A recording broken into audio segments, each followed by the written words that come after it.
Okay, and now we are on to on-page SEO basics. Now, on-page SEO is the building block for your entire SEO campaign. If your on-page is not optimized as well as it should be, you're going to have a really hard time ranking on the first page of Google, because this is literally the foundation of your whole campaign. If Google cannot figure out what your website is about, it doesn't matter how many links you have built, doesn't matter how tight the coding is, doesn't matter how many citations you have, it will not rank you number 1, 2, 3, 4 on the first page, period. Now, what is on-page SEO? On-page SEO means how well is your website or web page itself optimized for Google standards. Now, what does this include? For an example, include your title tag, which is the title of the page and is what shows up first in the search results. Your H1 tag. Your H1 tag is a heading tag, and along with the title tag, it tells Google what your web page is about and what information and what context is contained therein. And the title tag and H1 tag are sacred to Google. You don't ever want to mess with these two tags. Also, the image alt tag. Now, the image alt tag tells Google what your image is about. Google still cannot read images, and it relies on the alt tag to really know what the image is.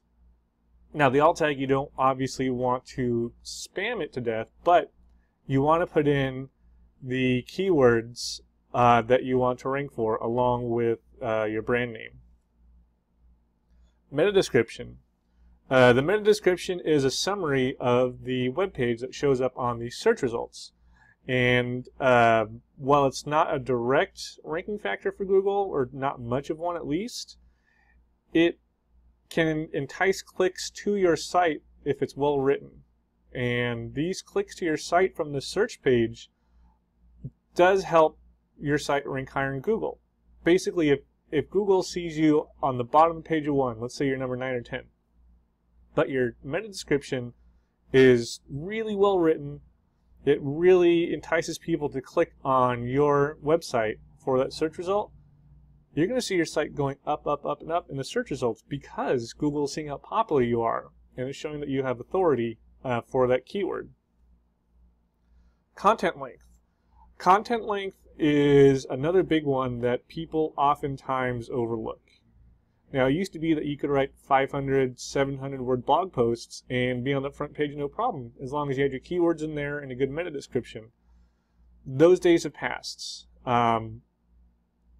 I advise all of my clients, and I do as well, to write at least 1,000 words.